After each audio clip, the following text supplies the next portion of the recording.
Le printemps, c'est caractérisé par l'arrivée de la chaleur. C'est une saison qui commence par la fonte des neiges et aussi le balayage par le vent des feuilles de l'automne précédent.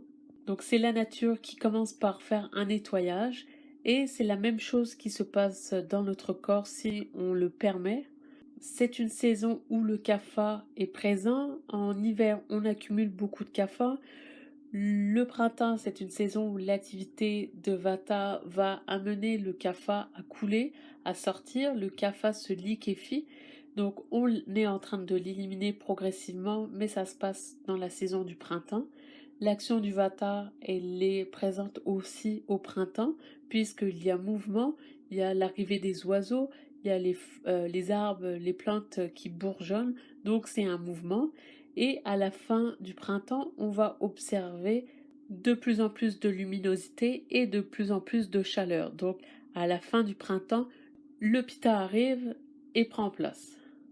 Donc le printemps est majoritairement dominé par le Kapha au début, puis par le Pitta à la fin. Donc la nature fait son travail de nettoyer à la fin de l'hiver, donc on le voit avec le vent, notamment avec la fonte des neiges. C'est un temps que toute personne devrait prendre également pour se faire un nettoyage interne, qui passe notamment par l'utilisation de plantes ou d'un régime alimentaire adapté. Tout ça pour permettre d'améliorer, d'augmenter le système immunitaire qui peut être plus faible à la fin de l'hiver. On le voit d'ailleurs qu'il y a beaucoup de gens qui ont des allergies au printemps. Ça, c'est causé notamment par la baisse du système immunitaire qui aurait pu être évitée justement durant la période de l'hiver et même au début du printemps. Au printemps, donc c'est une saison où on va pouvoir planter et on va aussi pouvoir récolter.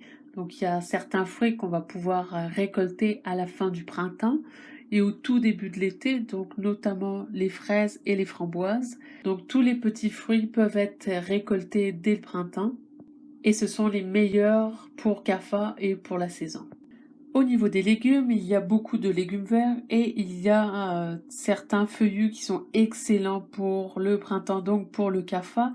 L'asperge, les épinards aussi, tout ce qui est laitue, donc tout ce qui se récolte assez vite au printemps vont être parfaits aussi pour kapha. Dans les grains et noix, on aura plus de graines, donc les graines de citron, les graines de tournesol, les graines de chanvre qui vont convenir beaucoup au kapha, qui vont être très bonnes aussi pour le système immunitaire. Toutes les épices vont convenir naturellement pour le printemps. Et si vous vous mouchez ou si vous reniflez aux 2 minutes où vous avez des allergies, il y a beaucoup d'épices à privilégier. Donc je vous réfère dans ce cas-là au petit répertoire des épices et aromates.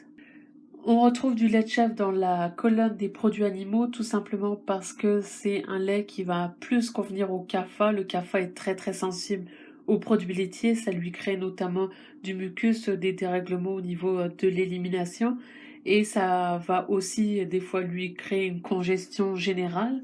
Donc le lait de chèvre va être un peu plus digeste pour lui et aussi le lait de jument. Donc ça, ce sont des laits qu'on peut essayer pour voir s'il y a un effet sur les allergies, sur le nez qui coule durant la saison du printemps. Les huiles ne sont pas toutes nécessaires, surtout pour le kapha au printemps. Il y a toujours l'huile de moutarde qui va convenir à kapha. Faut faire attention, bien sûr. Il y a de très mauvaises huiles de moutarde, donc il y a des qualités mais très mauvaises, donc faut faire très attention. L'idéal, bien sûr, c'est de faire son huile moutarde maison.